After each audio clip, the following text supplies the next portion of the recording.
The next speaker today is Dr. Sen Nathan. Dr. Sen Nathan is Assistant Director of Sabah Wildlife Department. Topic of his speech is going to be Protective Action for Wildlife Sustainability through Education. Many countries are passing laws to protect wildlife, and wildlife would soon be eradicated if we do not take positive actions. Dr. Sen Nathan is with University of Putra, Malaysia, and he lives in Kota Kinabalu. He is presently looking after the sanctuary of elephant, rhinos, and other wildlife here very much in Sabah. He is pursuing his PhD also.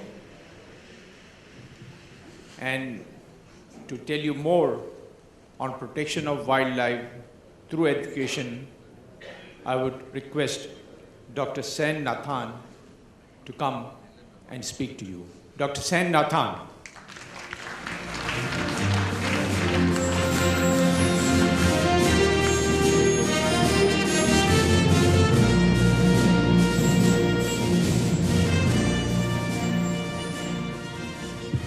I think the term fish out of water really applies to me today.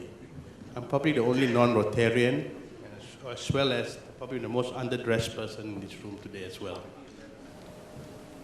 First of all, I would like to thank the Institute Chair, past District Governor Edward, as well as the co-chair, past District Governor Datuk Zaini, for giving the Sabah Wildlife Department and the opportunity to share with you all a very unique program that we have actually just started. And we hope the Rotary Institute, Rotary International, would be interested in supporting a program like this. I think if you hear the program, it's right up your alley in the wonderful work that you do throughout the world. Right. Now, if you look at Sabah, Sabah is the northern tip of Borneo, and it is one of the states in the federations of Malaysia. You are actually very lucky to be here in Sabah, for them to choose Sabah. I've got a little secret for you. Sabahans are actually one of the best Malaysians around. We are very friendly people, and we have wildlife, we have culture. In fact, if you look at the amount of wildlife that we have more than 4,828 species of mammals, reptiles, amphibians, and birds. And this is not at all even counting the hundreds and thousands of insects that are around. And within Sabah or Borneo, we have some species which are only found in Borneo. The Borneo orangutan, I think everyone knows about the Borneo orangutan, the Bornean gibbon, the proboscis monkeys. They are also very popular here in Sabah because it's one of the primates that literally has 15 to 16-hour erection all the time. God knows how they do that. Leaf monkeys, the Bornean pygmy elephant, the Bornean clouded leopard, and the Hossus grizzled langur. Now this langur, I've been working with the Sabah Wildlife Department for 16 years. It's so rare, I myself have not seen it in the wild. Now, besides that, we have also some critically endangered species. One in particular I'd like to point out is the Sumatran rhinoceros. We have less than 10 in the wild today. And we are working very closely now with Indonesia and also captive breeding institutes in Germany and in the US. Time is not on our side, and one of our priorities now is to rescue all these all these rhinos in the wild, put them together and try to breed them. But that's another story, because they haven't been bred in the wild for a while, so they have a lot of pathologies that's preventing them from breeding. Of course, the proboscis monkey, we have around 6,000 individuals in Sabah, and 80% of the population is living outside protected areas. Orangutans, some 100 years ago, we probably had about 100,000 of them. Population has gone down to around 11 to 12,000 in Sabah alone.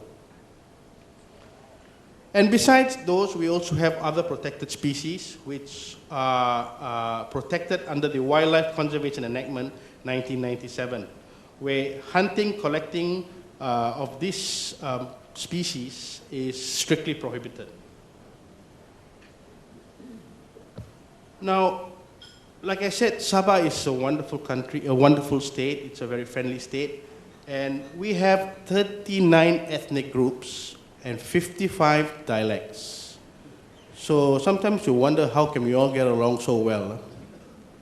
And with those 39 different ethnic groups, there are 39 different traditions, right? And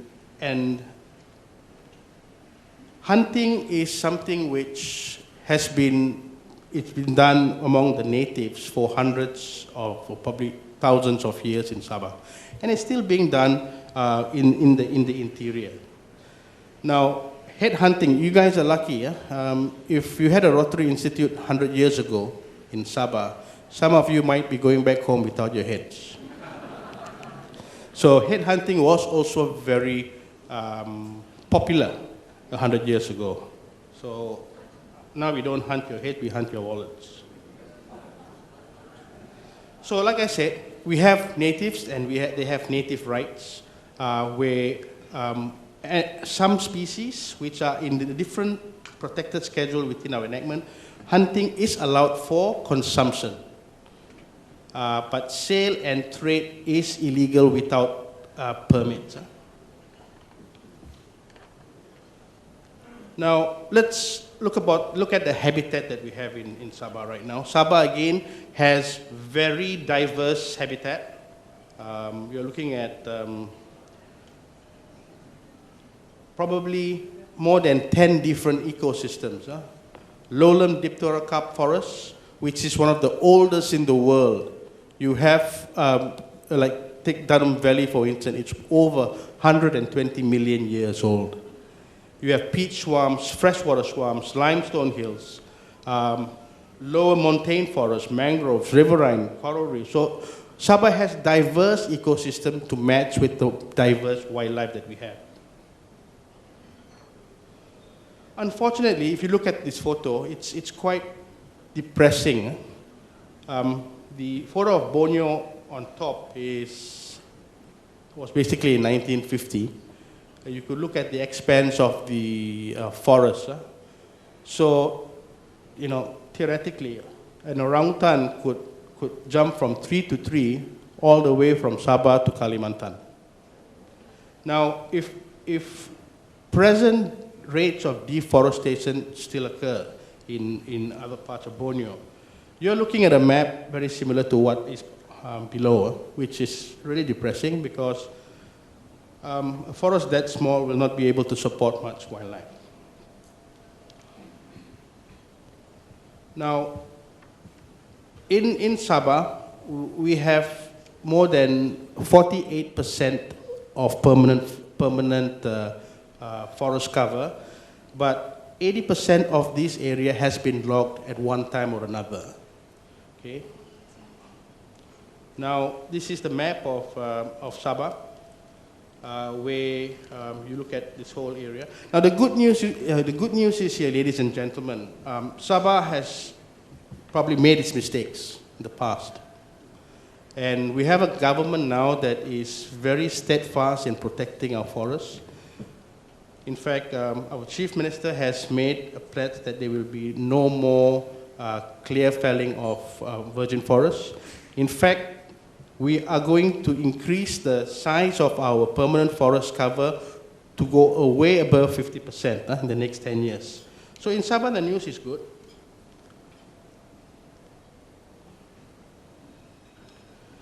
But unfortunately, there are things that are happening which we cannot look away from. Because of the past experience, past mistakes that were made, there are levels of habitat loss. And because of habitat loss and fragmentation, there is increased access into protected areas by hunters. I mentioned earlier that natives and Sabahans are allowed to hunt, and they are allowed to hunt with permits, but specific animals, not all species. But because of this increased access, increased number of population, there is increasing illegal hunting activities in Sabah now, and we are trying to curb that. Now, besides that, we also have issues with increased conflict. Human-wildlife conflict is increasing, and it's something which we are looking into as well. So I was talking about illegal hunting, where hunters are going into protected areas to hunt.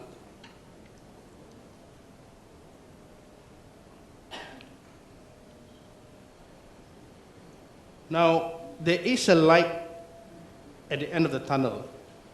And if you look at that missing piece of the jigsaw puzzle there, now this is what we are proposing, the department is proposing. It's called the PAWS initiative, which means protective action for wildlife through education. It was founded, or it was initiated by the Sabah Wildlife Department, as well as Danau Girang Field Center. Danau Girang Field Center is a center in the Kinabatangan area, which is a training ground for young students and university students from Sabah and Malaysia. And the focus of this program, of the PAWS program, is actually to develop a biodiversity bus, literally. We want to bring education, conservation awareness, and protection of our forests to the interior. Now, this is something which is lacking. Someone in a youngster in Kota Kinabalu, because they see National Geographic and probably Discovery Channel, they know that they need to protect the forests. But this kind of information hasn't really gone down to the interiors. So we plan to develop a biodiversity bus that goes in, which is going to be manned by volunteers, where you will have to go to schools in the interiors, to the villages in the interior, with multimedia presentations, community activities, as well as lodging for remote living, which is for the volunteers. Our main focus is education, and it's three approaches. Here we are trying to do a holistic environmental education program, where we talk about the ecology, we talk about environmental science, and we want to touch on lawful hunting practices. Now, you see, I like to get one thing very clear. We are not saying that you can't hunt, but do it lawfully and do it the right way, because there are species of animals, example, wild boar, deer, which are allowed to be hunted if you are given a permit. As well as wildlife appreciation. This is something which I think we Asians lack, and I think the Western countries have a head start, which is the appreciation to the wildlife. I think because we still have it, we take it for granted. Whereas the Westerners have lost most of it, so that's why they are appreciating it more. Okay, it's an evolving curriculum where we will be having feedback surveys, we'll be having interviews with the villagers, we'll have facilitated conversations with the villagers, and we'll have engagement assessment, which means that we will always look at what we are doing and see what is the output, how good the output are, and how we might be able to modify the curriculum to get better results.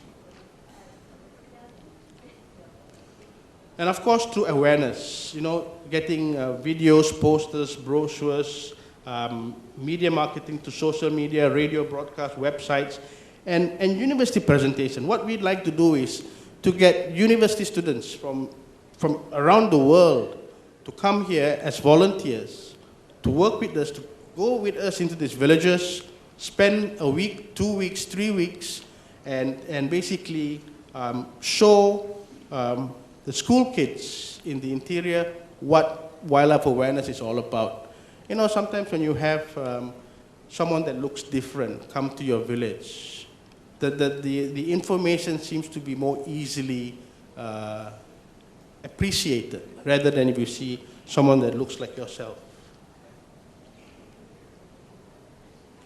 Resource building is also something which we are really going to touch on. And we're looking at sustainable natural resource management. We're trying to look away from timber harvest.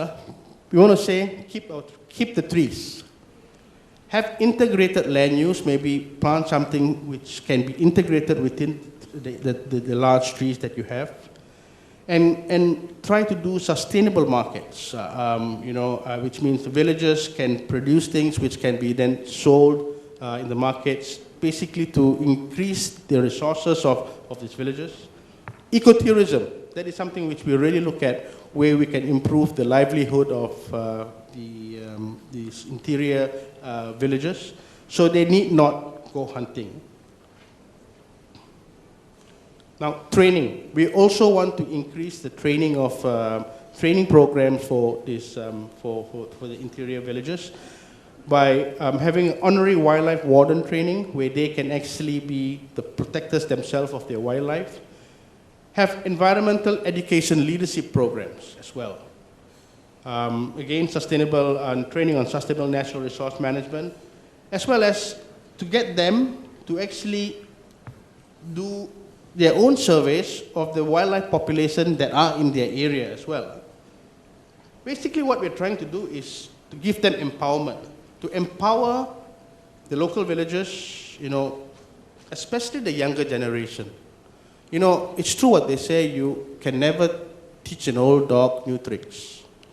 So the uncles and the fathers and the grandfathers who are hunters now will probably carry on hunting until they die.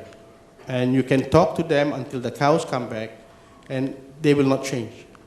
But what we're looking at is to empower the younger generation, the school-going kids, the teenagers, that through education and informed and training, that awareness that, they need to protect their wildlife.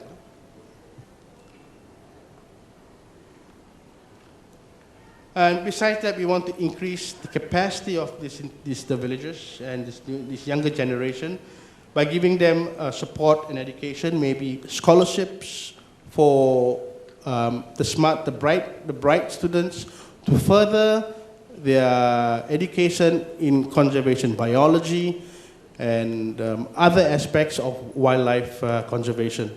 Now, this is again something which we really lack in Malaysia.